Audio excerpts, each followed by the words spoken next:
السلام علیکم ورحمۃ اللہ وبرکاتہ۔ Welcome to my YouTube channel Guiding Light اسلام۔ اس ویڈیو میں نے بہت ہی آسان لفظوں میں معراج کا پورا واقعہ بیان کرنے کی کوشش کی ہے۔ امید کرتی ہوں آپ کو ضرور سمجھ آئے گی انشاءاللہ۔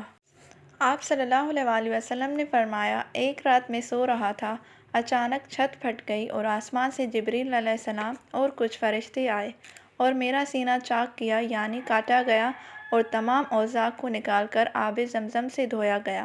جبریل علیہ السلام آسمان سے ایک چاندی کا برتن لائے تھے جس میں ایمان تھا، اسے میرے اندر بھر دیا گیا کیونکہ اللہ کریم نے مجھے آسمان پر بلایا تھا کسی خاص کام کے تحت۔ پھر جبریل علیہ السلام مجھے باہر لے کر گئے جہاں ایک سواری تھی جس کا نام براق تھا اور جس کا قد گدھے بڑا اور کھچر سے چھوٹا تھا، جس کا ایک قدم آسمان سے پار کرتا تھا۔ سب نبیوں کے سردار حضور اکرم صلی اللہ علیہ وآلہ وسلم نے فرمایا، مجھے مکہ مکرمہ سے لے جا کر مسجد الاقصیٰ لے جایا گیا۔ وہاں اقصیٰ میں سارے نبی علیہ السلام موجود تھے اور حضور صلی اللہ علیہ وآلہ وسلم کو امام بنایا گیا اور تمام نبیوں کی امامت کروائی، جس وجہ سے آپ صلی اللہ علیہ وآلہ وسلم کو ام النبیین یعنی نبیوں کا امام، ان کا لیڈر، اس شرف سے نوازا گیا کہ آپ صلی اللہ علیہ وآلہ وسلم تمام نبیوں کے سردار ہیں۔ سبحان اللہ! کسی شاعر نے کیا خوب لکھا ہے، نماز اقصیٰ میں جب پڑھائی تو انبیاء اور رسول یہ بولے، نماز ہو تو نماز ایسی، امام ہو تو امام ایسا۔ سبحان اللہ! پھر یہاں سے آپ کا آسمانی سفر شروع ہوا۔ جبریل علیہ السلام آپ کو لے کر پہلے آسمان پہنچے، دستک دی، فرشتوں نے عرض کی، کون؟ فرمایا گیا، میں جبریل۔ فرمایا، ساتھ کون ہے؟ فرمایا، محمد صلی اللہ علیہ وآلہ وسلم ہیں، اللہ کریم نے انہیں بلایا ہے۔ دروازہ کھلتا ہے، تمام فرشتے آپ صلی اللہ علیہ وآلہ وسلم کو سلام کرتے ہیں، تبھی وہاں پر ایک بزرگ بیٹھے ہوئے ملتے ہیں جو اپنے سیدھے ہاتھ کی طرف دیکھ کر خوش ہوئے اور الٹے ہاتھ کی نبض کو دیکھ کر مایوس ہو گئے۔ حضور صلی اللہ علیہ وآلہ وسلم نے فرمایا، یہ کون بزرگ ہے؟ جبریل علیہ السلام نے فرمایا، یہ تمام انسانی مخلوق کے باپ حضرت آدم علیہ السلام ہیں۔ پوچھا، یہ کبھی خوش کبھی اداس کیوں ہو رہے ہیں؟ آدم علیہ السلام نے فرمایا، سیدھے ہاتھ میں اپنی ان اولاد کو دیکھتا ہوں جو جنت میں جائے گی اور الٹے ہاتھ میں انہیں دیکھتا ہوں جو جہنم میں جائیں گے۔ پوچھا گیا، کتنے لوگ جنت میں جائیں گے؟ فرمایا گیا، 1000 میں سے 99 جہنم میں ہوں گے اور ایک جنت میں ہوگا۔ پھر آپ صلی اللہ علیہ وآلہ وسلم کے الگ الگ نبی علیہ السلام سے ملاقات ہوتی ہے۔ آپ صلی اللہ علیہ وآلہ وسلم دوسرے آسمان پر پہنچتے ہیں، بالکل اسی طرح پوچھا گیا، اجازت ملی، آپ صلی اللہ علیہ وآلہ وسلم اندر گئے۔ یہاں آپ صلی اللہ علیہ وآلہ وسلم کو 2 نبی علیہ السلام ملے، حضرت یحییٰ اور حضرت عیسیٰ علیہ السلام۔ آپ صلی اللہ علیہ وآلہ وسلم سے سلام کلام ہوا اور پھر تیسرے آسمان کی طرف روانگی ہوئی جہاں نہایت ہی خوبصورت نبی علیہ السلام سے ملاقات ہوئی۔ آپ صلی اللہ علیہ وآلہ وسلم نے فرمایا، یہ کون ہے؟ جواب ملا، یہ یوسف علیہ السلام ہے۔ اللہ کریم نے دنیا کی خوبصورتی کا بڑا حصہ یوسف علیہ السلام کو عطا کیا ہے۔ پھر آپ صلی اللہ علیہ وآلہ وسلم چوتھے آسمان پر پہنچے جہاں حضرت ادریس علیہ السلام سے ملاقات ہوئی۔ پھر 5ویں آسمان پر پہنچے جہاں آپ صلی اللہ علیہ وآلہ وسلم کی ملاقات حضرت ہارون علیہ السلام سے ہوئی۔ پھر 6ٹھے آسمان پر پہنچے جہاں آپ صلی اللہ علیہ وآلہ وسلم کی ملاقات حضرت موسیٰ علیہ السلام سے ہوئی۔ موسیٰ علیہ السلام آپ صلی اللہ علیہ وآلہ وسلم کو دیکھ کر رونے لگتے ہیں اور فرمایا، بنی اسرائیل میری قوم تھی جس کی سب سے زیادہ تعداد تھی، لیکن اللہ تعالیٰ نے فرمایا، بنی اسرائیل کے بعد محمد صلی اللہ علیہ وآلہ وسلم کی امت کی تعداد سب سے زیادہ ہوگی۔ میرے یہ آنسو خوشی کے آنسو ہیں، میری ملاقات آپ صلی اللہ علیہ وآلہ وسلم سے ہو رہی ہے۔ فرمایا، لوٹ کر آؤ تو مل کر جانا اور بتانا کہ اللہ تعالیٰ نے آپ صلی اللہ علیہ وآلہ وسلم کو کیوں بلایا ہے۔ اس کے بعد آپ صلی اللہ علیہ وآلہ وسلم 7ویں آسمان پر پہنچے جہاں آپ صلی اللہ علیہ وآلہ وسلم کی ملاقات حضرت ابراہیم علیہ السلام سے ہوئی جو بیت المعمور کے پاس ملے۔ بیت المعمور بالکل کعبہ کی طرح ہے جہاں فرشتے طواف کرتے ہیں اور وہ اتنا بڑا ہے کہ ایک طواف میں 70,000 فرشتے کر سکتے ہیں، اور فرشتوں کی تعداد اتنی زیادہ ہے کہ ایک بار جس فرشتے نے بیت المعمور کا طواف کر لیا اس کا دوسری باری کا نمبر قیامت تک نہیں آئے گا۔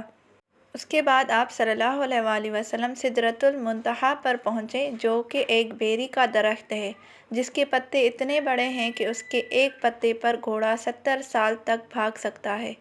وہاں سے جبریل علیہ السلام نے آپ صلی اللہ علیہ وآلہ وسلم سے فرمایا کہ اب اس سے آگے کا سفر آپ صلی اللہ علیہ وآلہ وسلم کو اکیلے طے کرنا ہوگا، کیونکہ اس سے آگے میں نہیں جا سکتا۔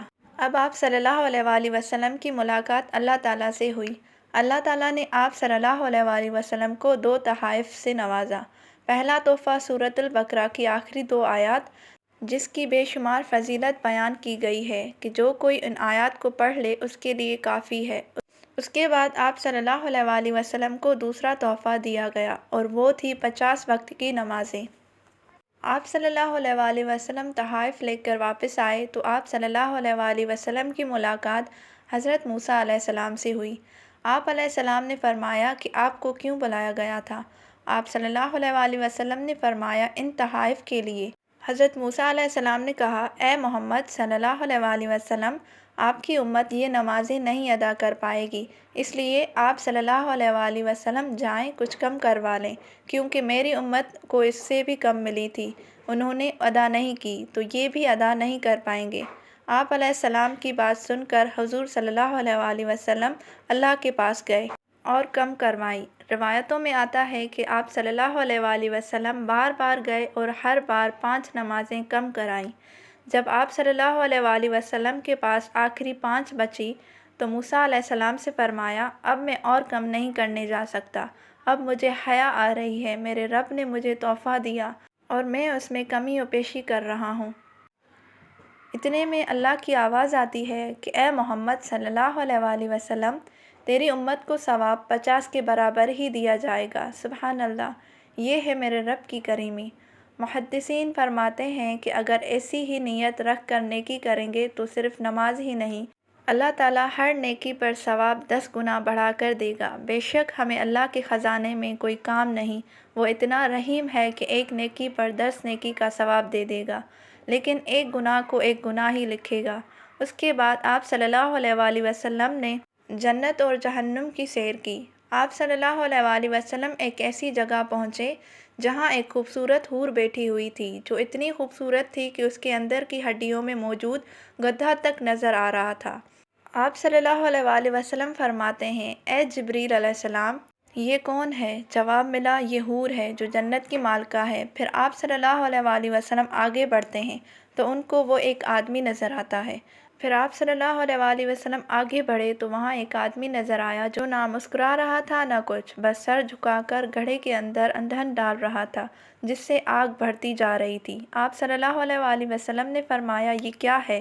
جواب ملا، یہ جہنم ہے، جہاں کچھ لوگ جن کے ناخن پتل کے تھے وہ اپنا بدن نوچ رہے تھے اور اپنا چہرہ نوچ رہے تھے۔ آپ صلی اللہ علیہ وآلہ وسلم نے فرمایا، کون لوگ ہیں؟ فرمایا گیا، یہ وہ ہیں جو دنیا میں لوگوں کی غیبت کرتے تھے، ان کی عزت پامال کرتے تھے، آج یہ خود کو پامال کر رہے ہیں۔ اس کے بعد آپ صلی اللہ علیہ وآلہ وسلم کو وہاں لے جا کر چھوڑا گیا جہاں سے لے جایا گیا تھا۔ آپ نے صبح ہوتے ہی مشرکوں کو، شرک کرنے والوں کو رات کا پورا واقعہ بیان کیا کہ میں رات میں کہاں گیا تھا، کیا کیا معاملات پیش آئے، جسے سن کر مشرکین ہنسنے لگے اور نعوذ باللہ آپ صلی اللہ علیہ وآلہ وسلم کا مذاق اڑانے لگے، اور تبھی حضرت ابو بکر صدیق رضی اللہ عنہ سے کہنے لگے، اے ابو بکر، دیکھ محمد صلی اللہ علیہ وآلہ وسلم کیا کہانی سنا رہے ہیں، کیا تو یقین رکھتا ہے؟ مرحبا، قربان جائیں ایسی یاری پر، ایسے ایمان پر۔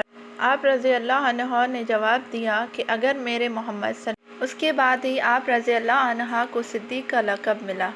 صدیق کا مطلب ہے سچ کی تصدیق کرنے والا۔ یہ ہے حضرت ابو بکر کا ایمان کہ اگر سرکار نے فرما دیا ہے تو بے شک وہ حق ہے۔ سبحان اللہ۔